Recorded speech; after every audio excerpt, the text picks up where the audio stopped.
Hindi umano mananahimik lamang basta ang kampo ni Super Cruiserweight World Champion Jai Opetaia sa desisyon ng International Boxing Federation o IBF na tanggalin ang kanyang Cruiserweight World title matapos siyang manalo ng bagong sinturon mula sa Super Boxing. Ayon sa kanyang promoter na si Mick Francis, handa silang magsampa ng kaso laban sa IBF.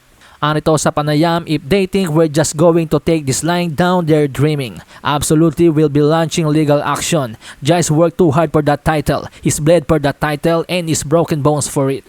Si Opetaia na may kartadang 30-0 with 23 knockouts, kamakailan nga lamang po ay gumawa na kasaysayan kung saan napagwagian niya o siya ang naging kauna-unang Cruiserweight World Champion sa bagong tatag na Super Boxing ni Dana White at kamahalang Turki Al Sheikh. Sa pamamagitan nga po ng 12-round unanimous decision, kanyang tinalo si Brandon Glanton. Ngunit ang naging kapalit nga po nito ay ang pagbawi naman sa kanyang titulo ng IBF. Dahil sa itinuloy nga po ni Opetaia ang paglaban sa isang event na hindi sanctioned ng IBF. Samantala sa iba pang balita, kung kamakailan pumirma na po ang top rank ng multi-year deal sa DAZN, ngayon naman po nakapag-renew na ang Golden Boy Promotions ng multi-year deal sa DAZN matapos sa mga rumors na sisipain na sila ng DAZN.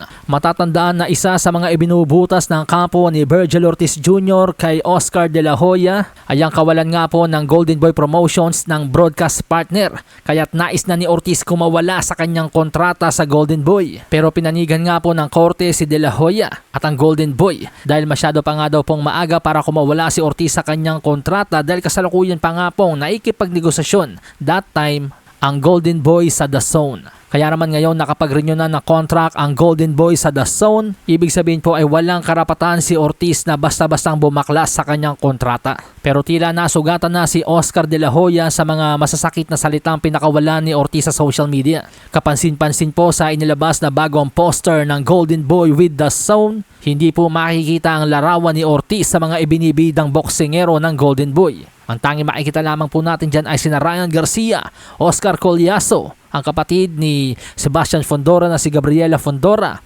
Zurdo Ramirez, Jaime Munguia at marami pang iba. Kaya naman may mga usap-usapan po ngayon mga amigos na mukhang tinabla na nga po ni Oscar De La Hoya si Virgil Ortiz Jr.